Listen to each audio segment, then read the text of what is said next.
Hello everyone, I'm Joel, your host for Talking Trends, where we explore real estate trends and luxury lifestyle trends here in the greater Sarasota area. Today we're excited to have Nick Cirillo with us. He's been on with us before, which we love, to talk about the insurance market and what's going on there. I think it's particularly a hot topic as we kind of approach hurricane season. So Nick, your official title, right, is President of Sales for Alliance Insurance of Sarasota, correct? Yes, sir. Awesome, well, welcome. Maybe, I know many of our viewers have seen you before. We spoke about a year and a half ago or so, right after Ian, as a matter of fact. But just maybe a little bit of background for our listeners. Yes, so I've been in insurance now for about a decade. It'll be 10 years in August. It's a family-run agency. Parents started it. I came into the fold, like I said, about 10 years ago, and we've just been hitting the ground running ever since. Getting to work with great professionals like you has certainly been a boost. You know, to any of your clients that I've worked with, they know how I operate, but independent agency. So I do write for a number of different insurance companies, and we're just really out there giving the most competitive rates while being knowledgeable and a resourceful opportunity for your clients. Awesome, and I really appreciate it because it is a hot button for our clients, obviously, at any price point. You know, what is the insurance market, what's happening in it. And I will tell you, I refer Nick a lot, not just to clients, but other agents, and I only get positive feedback. So thank you for your contribution as well, and value to the industry and to clients. So maybe just in general, thinking in the insurance world, what do people need to do as they kind of approach hurricane season, so to speak? Yeah, I think it's a great question. Anybody that's lived in Florida for a long time probably just kind of like desensitized to the whole hurricane season, but it's one of those things, you know, just kind of have your paperwork ready to go in terms of claims, phone number, company you're insured with, you know, the most current term. I think for most consumers, it would be beneficial for them to kind of have like a 60-day window. And what I mean by that is if your policy is renewing anytime in the next 60 days, start looking at it closer to the 60-day mark. And the reason being is that once we get into hurricane season, companies open up and shut down all the time. So if we get any sort of storm action out there around like Jamaica or Cuba, the industry and insurance is going to close. So if you have a market out there that you had a quote from, they could say, we're rescinding terms, we're voiding it till after the storm. You may not get those same terms again. So if you're looking to shop, or if your rate goes up exponentially and you see an opportunity to take something else, I would say take it. You know? So basically kind of make sure you're covered through hurricane season, basically, one way or another. And I think that's important because, like you said, we obviously in the real estate world, we're, you know, trying to do a closing and there's a hurricane in the box or whatever. It's always a challenge, right? Chaotic, Yeah, it's chaotic. And the last time we were on, it was right after Ian, right? And so there was definitely some turmoil in the insurance market in Florida. A lot of questions: can we even get insurance? You know, what is happening out there? Some insurance companies leaving the market or had left the market. So that was then. This is now kind of, what's the market feel like? Yeah, so back when we first talked a year and a half ago, those were like for sure the dark days of insurance, at least for the last decade. You know, it's cyclical, it goes up, goes down, but right now I think we are leveling off, seeing a much more broader appetite for companies. Roofs have always been a hot topic, especially in the last couple of years, but now roofs are starting to trend a little easier, you know, 20, 30, 40 years, depending on the type of roof you have. It's just a lot more easy to secure terms for clients and move business around without having to worry and like keep your fingers crossed that you're gonna get something. Yeah, and I think it's really important that people understand that, because I think there was a perception, even it kind of, as things kind of linger on, right? Because even in my day-to-day work, when I'm working with other agents or prospective buyers, there's always this question, you know, the roof is 20 years old, we can't get insurance for that. And I'm like, well, that was probably true, you know, a year ago, but now it's going to cost you a little more, but you can get insurance. Just because you're getting told by somebody else, no, we can't do it, or the owner was having a problem, or they self-insured because they couldn't find anybody, always get a second opinion, you know, especially if it's a referral source of yours. You know, just take that and run with it, see what's out there. And that's what I like too, you know, that you do carry a lot of different insurance, so you can actually kind of look around and see what you can get here and there. Since that last kind of change in the market, are there new insurance carriers available in the market? Yeah, so that was, like I said, the darkest time. There was a lot of companies that stayed in Florida, but they just simply shut down. They were not writing any new business. They took that approach. They said, we're gonna roll out the rest of the year, stick with what we have. It went like that for probably 6 or 7 months before we had an opportunity to kind of get through the weeds, see who was gonna come back online. And I would say after about a year after Ian, we started to see a little bit of leveling off, more companies coming back to the market. There's been a few companies that actually came into Florida that previously were not in Florida. So I would say in the last year and a half since we've talked, there's probably about 6 new carriers that have come into play, and they've been quite competitive.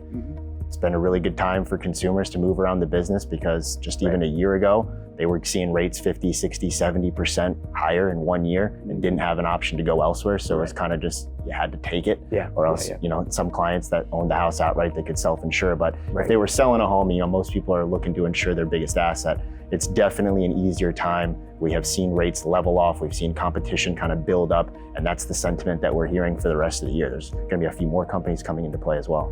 So can you just kind of tell us, new person coming to Florida, they're used to having their homeowners insurance elsewhere, but they never had the hurricane element. So what are the components of the insurance here in Florida? Yeah, so first thing, most people that move here out of state, the number one thing is sticker shock, mostly just because they'll be insuring, a nice home in the Midwest and it may be $1,200 and you go to Florida, it's like $4,000. So that's the first thing. But everybody knows coming to Florida, there's pros and cons. But as far as like the logistics of the policy, you do have that hurricane exposure, that wind and hail exposure, that threat constantly. But the most common losses are going to actually be water. So leaks with water, pipes, water heaters, AC units, any sort of water inside the home. It's actually accounting for, last time I checked, like 67%, 70% of all losses. So it's actually quite a common type of loss. And that just is, can affect anybody anywhere. It's not really specific to Florida. The hurricane exposure is definitely our biggest threat here from a catastrophic loss, but the most common loss is going to be water. Gotcha. So you have the kind of homeowners element that maybe everybody's used to, then you kind of have the wind, or we call it all different things, right? Wind, hurricane, whatever component. And then you actually have a lot of flood policies here in Florida too. So that's almost like a separate market. Yeah, flood's a separate policy. It'll be a totally separate type of insurance company, carrier, all that stuff will be different. But if you're gonna live in a flood zone, 9 times out of 10, you're gonna need flood insurance unless you don't have a mortgage. But that's just the other component to typical Florida insurance. Home and flood just goes hand in hand.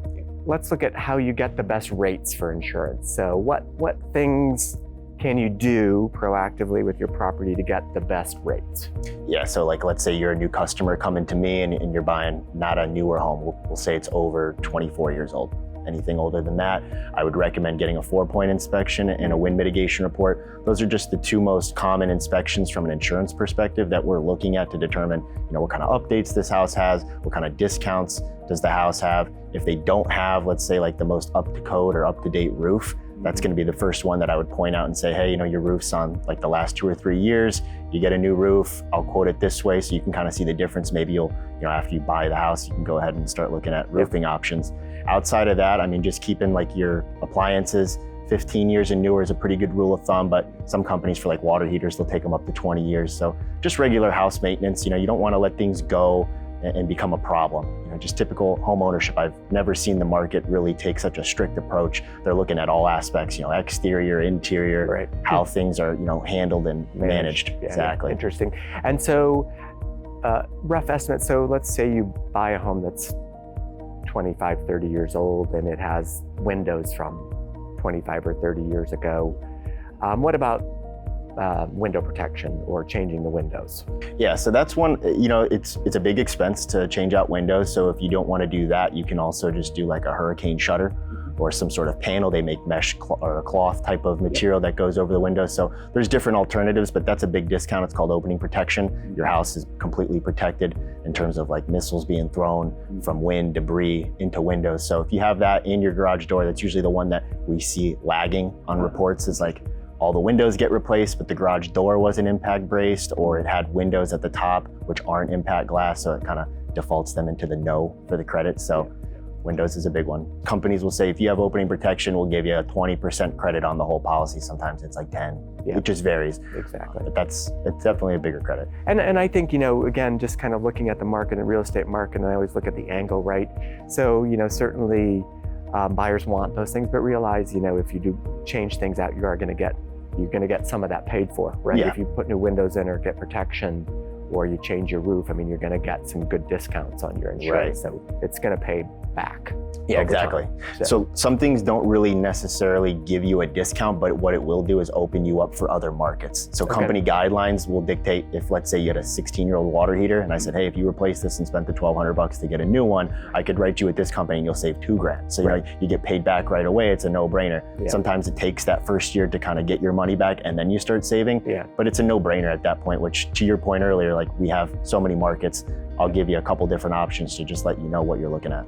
Great, and I think that's super important because there's always ways to get better rates, and like you said, people will have sticker shock depending on what's going on, but there's ways to manage that. So let's tackle the other element that of course is less controllable. So older homes in flood zones are built theoretically below the current required base flood elevation. So obviously, we've seen the price of insurance for those older homes that are, again, usually close to the water, that were built, older homes. They're not built slab on grade. Yeah, they're not built up. Right. So obviously, over the last few years, we've got those rates have increased significantly. Will they just continue to climb? I would think as of right now for flood insurance specifically, because that was probably the #1 market that got hit the most from Ian. There was just tremendous flooding. So a lot of the markets that we had that were not included in the what's called the NFIP, the National Flood Insurance Program, better known as FEMA, there's been a lot of private market companies that are still trying to find their footing in terms of what's the adequate rate that we need to collect in order to, insure it appropriately. Because when Ian came, they found out that they were like 50, 60% under the typical rate that would have allowed them to kind of manage their portfolios better. So their rates on the NFIP side they're going to be capped because it's mandated by the government, but you'll see on private markets some more flexibility, an opportunity to write business where maybe the NFIP is like 10 grand, but a private market comes in and says they're 6 grand. We see a lot of that. So I have not had to turn anybody away, I'll put it that way. There's always a rate out there. I think the other thing we're seeing, obviously, and I'm not sure you do any of like the condo buildings, but obviously, we've seen condo fees increase significantly over the last few years. Same issue, basically, to insure those buildings. It's become more expensive, so that's the reality of insurance is just getting passed down to the condo owners. Yeah. Much like I always try to spin this into what my clients think. Obviously the condo fees have gone up because of insurance.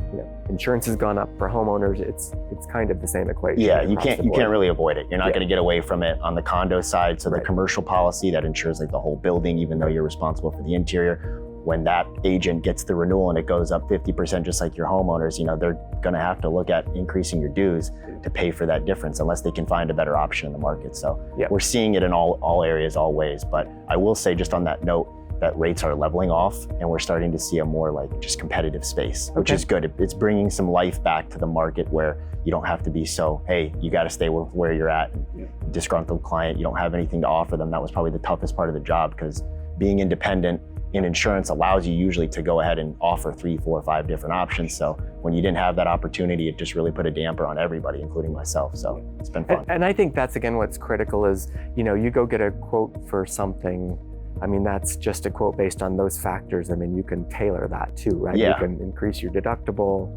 All those things will ensure, affect your rate. Yeah, we can always tailor the policy. That's the best part for the consumer. There's not like just a one size fits all for everybody. Right. I typically just work up a quote based on what I feel is adequate for the house. But if you tell me your main point of getting this house is that you need to be under XYZ premium, we'll do everything we can to get it down, and explain to you what we've done to get it there. Great, and I think that's, again, critical. Everything's customizable. Right. I want to touch a little bit more on the condo market just because I think it's kind of a hot button. Obviously, we've seen the rates increase. We've also seen the new Florida law, which requires a lot of buildings to do structural studies and do all those things that I think, part of that world we're seeing is just all of those things coming to play. So it's not just insurance, but it's also all those maybe deferred things that buildings are having to catch up with now. Right. So it's kind of plays. But I would think on the same side, that may help insurance-wise at some point. If they have to replace their roof, if they have to do those things, they're going to get better insurance rates too. Definitely come up against condo issues where like the roof isn't your responsibility. But then when we go to write your condo with another company and they say the roof only has 2 years of life left, you need to replace it. Well, my insured can't really do that because they're not the ones paying or responsible for that roof. So we've been seeing that. We've been seeing other buildings in certain areas like Southeast Florida, Miami-Dade, Broward, certain areas where they'll just say, we're not writing here because there's been issues with buildings in the area. They're older, like you said, they haven't been updated. And then on top of that, if they have been updated, we need all the paperwork just to show proof of that. So it's starting to turn over in that regard, where you're seeing a lot more emphasis on upgrades and inspections, making sure these things are checked in and checked out every year. So it's definitely. Yeah, no, and I think it's overall positive, positive thing that's happening in the market. Buildings looking at these things much more intensely. Yeah. Because we have a great condo market in Sarasota too. All the time, so it's fast moving as well. Yeah, condos keep me busy. Yeah, it's definitely busy in Sarasota for sure. Yep, and it's interesting, right? So not crazy on the barrier islands as far as new things, but there's lots of stuff going on, new downtown Sarasota, new buildings. So it's kind of fascinating to see all that. Is there any hot topics or things we haven't touched on that you think people should be aware of? I would say take a look at your insurance stuff. Now that we're in hurricane season, within that 60-day window, I would start monitoring where your rate's going to be at, because sometimes you may not have it for, let's say, 45 days out, but by 45 days out, you should have been offered a renewal. At that point, you'll have plenty of time to market it and then accept that offer before any sort of closure happens in the market. You'll give yourself that opportunity, but most of the time in years past, people would wait till the last minute. I'm like, I can't write it anymore. They close. So just being more on top of it, proactive, is the best advice I can give people right now. And certainly don't hesitate to call and just shop around, because I'm finding that we're getting so much business from other agencies and other companies, not my clients, that are on the street because they're just not getting customer service, not getting phone calls back, not getting adequate pricing. They're just taking my money, renewing it every year. So there's a lot at hand there that you can control as a consumer. You're not just tied to one company always. So just do your research, call around. It's the best advice. As usual, you're very informative, and I think great information. Anything else you think we need to talk about as we kind of come into July? That August, September window, even October sometimes, is a pretty busy time for hurricane season. So we're just coasting right now. I hope that it is a quiet season. I'd say any sort of repairs that you need to make to your house, do them now, because on the back end after a storm, good luck trying to get a contractor out to your house. A lot of times the pricing may be double what it is because they know they can charge it. So just sort of, stay in control of the factors that you can. I think after Ian, it really opened up my mind, like, you can't control everything. And, if the trees come down in your backyard, they come down, but try to trim things away from the house that'll be less likely to cause significant damage. At the end of the day, we have insurance, but do you want to use it? Because you have deductibles that are usually high with hurricane deductibles. So just trying to maintain your house. Like I said, home ownership is a really big topic point for insurance companies. And I think that'll, bring some peace to the whole 6 months of chaos that we go through. Awesome, Nick. As usual, thank you so much for being on the show.